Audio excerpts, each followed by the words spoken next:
Secondary history teaching is a complex business with multiple approaches. In this programme, we've gathered together a group of respected educators and historians to discuss some of the issues around history teaching. The group consists of Tristram Hunt, academic historian and broadcaster, Christine Counsell, Cambridge senior lecturer and editor of Teaching History, Ros Ashby, lecturer and researcher at the Institute of Education, Ben Walsh, history teacher and author, and Jonathan Howson, a history teacher in London. They have just watched one of Jonathan's Year 11 lessons concentrating on second-order concepts, in which pupils used archive sources to test a well-known hypothesis about Kennedy's handling of the Cuban Missile Crisis. It's a real case of Khrushchev, it's your move or the end of the world. There were two key things that stood out, I think, from the lesson. One is treating the children as grown-ups. And I think the other aspect of it was that the knowledge, the substantive knowledge that you were giving them, you were demonstrating that it isn't static knowledge, that actually they can engage with this, and that the whole issue of history is that it's partly a debate about the past, partly a debate about its significance and how we interpret it. I strongly agree with both those points, and I was struck by how engaged those students were, and that was remarkable and really, really exciting. And I'm sure if there were teachers watching this, they might say, "Oh, that's exciting, that's worth aspiring to." But how did he do it? Yeah. And of course, the answer to that, how I know, is going to be not just in that lesson, but it's going to be in all sorts of things about classroom culture, about how you built it up over time, because these were youngsters who present all kinds of challenges, I'm quite sure, and in less capable, less skillful hands might not be so mature. And I really wanted to ask you, Jono, if you were asked, how did you get them to treat that material so seriously? You have to have a depth of knowledge about the subject to begin with. I also think you need to have, because it directly translates into the classroom, you have to have a passion about and a commitment to what you're delivering. And not only that too, but they have to understand that the context within which this is being delivered.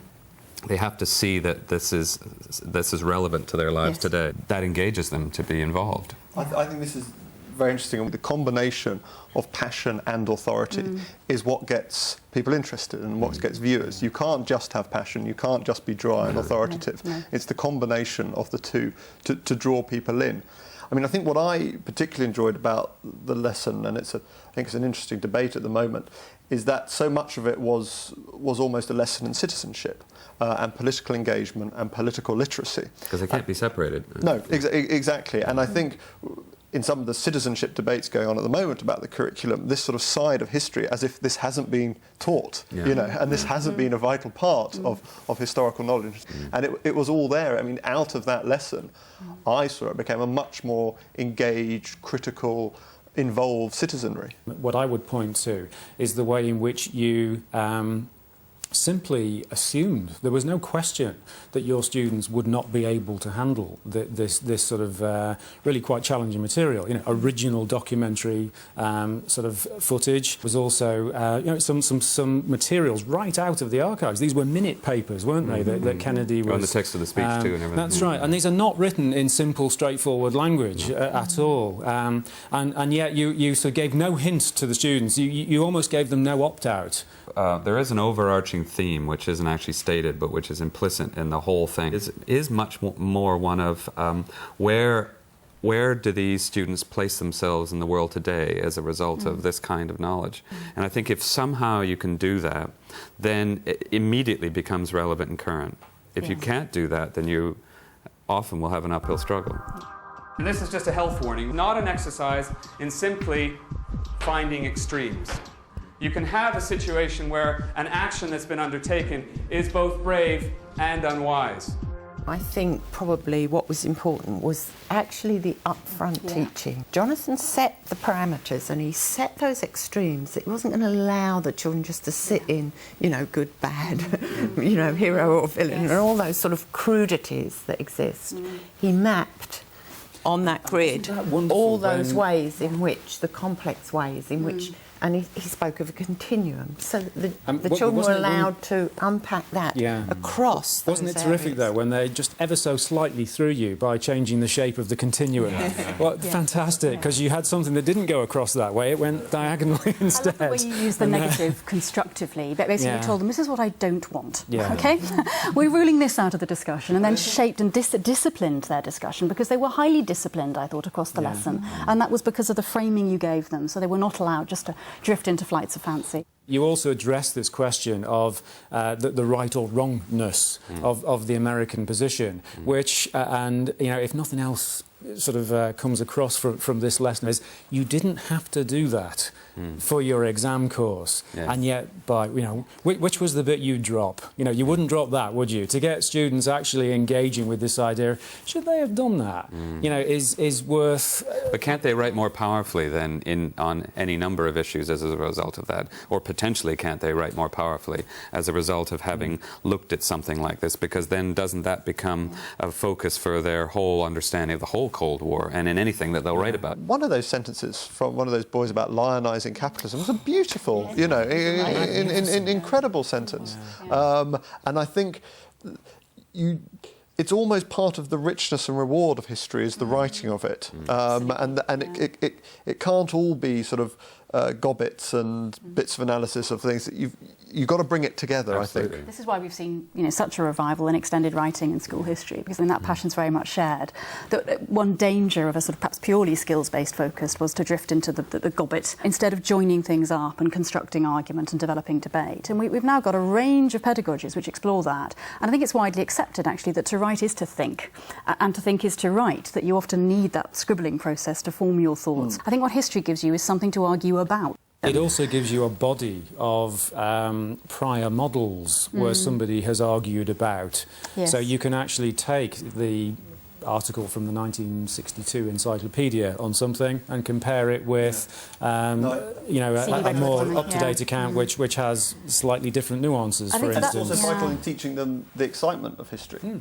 Ideally, you want to end up with the quote-unquote right answer, but what is important is you take a stand, you argue it, you know, conclusively, you draw on the evidence, and you take the reader along with you, and you end up somewhere different from where you began. And you know, if it's got that, then I'm very happy. This is part of his performance. I mean, his performance during the Cuban Missile Crisis focused around what he did on television. But we're still skirting around the core issue, which I'm trying to get at. Time is always an issue, and what we have to be careful as teachers is to avoid the trap of saying, have you done Afghanistan this week, have you done Poland, so that it doesn't become an exercise in just simply delivering curriculum as quickly as possible. It also means hard choices have to be made. Absolutely. Which means that a teacher will, I think, quite defensively say, well, I need to get some sense of overview here, but there are many kinds of overview, and I'm going to have to plump for this because I've got an hour a week, and I've got to make hard choices about how to move these children forward on all fronts.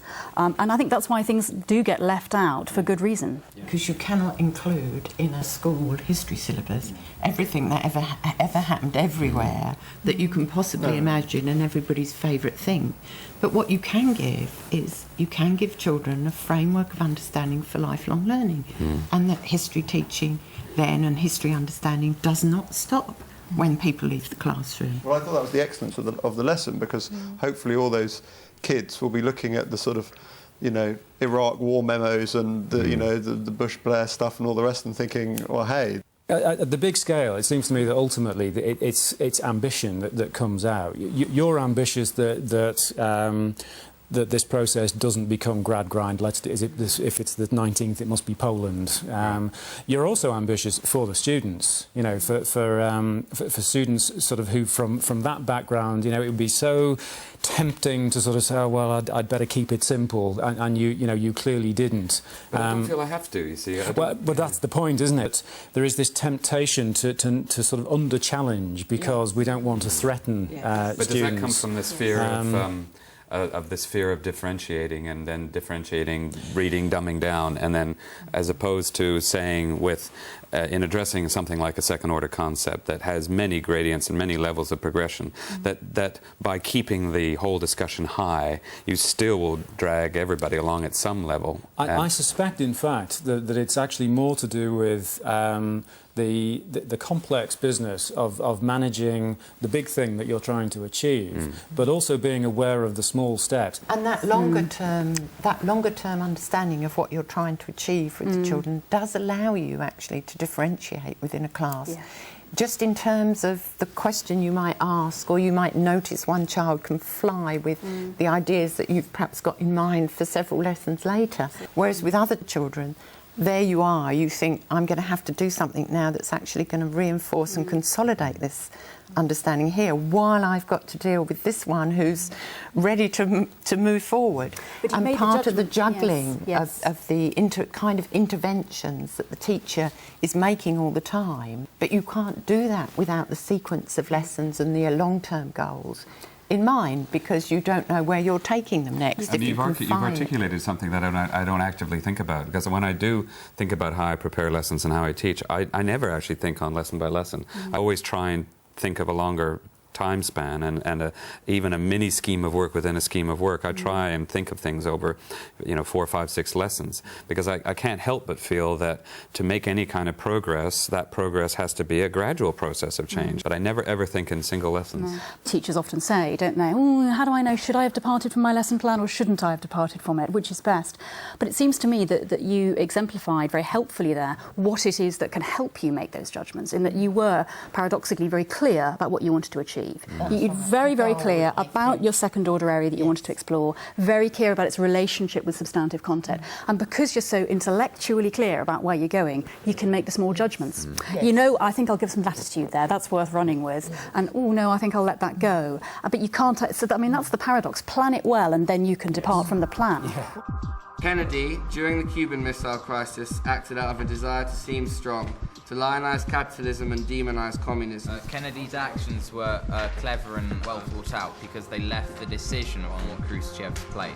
But his personal vendetta with Khrushchev led to actions that would not be diplomatically wise. Very good. Thank you very much.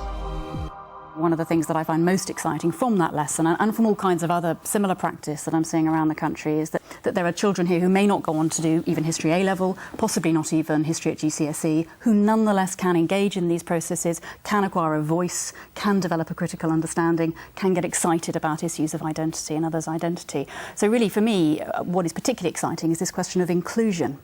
And that's an area where I think we've moved forward in history education. What I certainly valued from it was the citizenship and the political literacy. And again, even if they don't continue from that class, from that course, I think they've understood an incredible amount about the nature of power, the nature of imagery, and the nature of America in the 20th century, which is so vital today. Many students, I think, get a very packaged version of the past with neat sources and photographs arranged, and I just so much enjoyed. I'm sure you do use textbooks as well, but it was just so nice to also see students within that examination course working with the rough edges of history, with archive film, rough looking photocopies. Once in a while, I think, just to be honest with students and say, this is where the history comes from, this is where the nice textbook started out. And sometimes I think it's a good idea to look at the building blocks of history. In many ways, he's not just engaged in a practical activity, he's actually engaged in an intellectual activity, and that's both at the level of intellectual engagement with history, but also intellectual engagement with how people learn, how children learn. Yeah, I know that if you have that sense that what you're delivering is not simply an exercise in managing curriculum, but it's actually something that's going to help all these people, all these students in their lives, whether or not they take history. If it gives them some currency in the world that they live in, then that can't be a bad thing. For access to the full discussion, go to www.teachers.tv.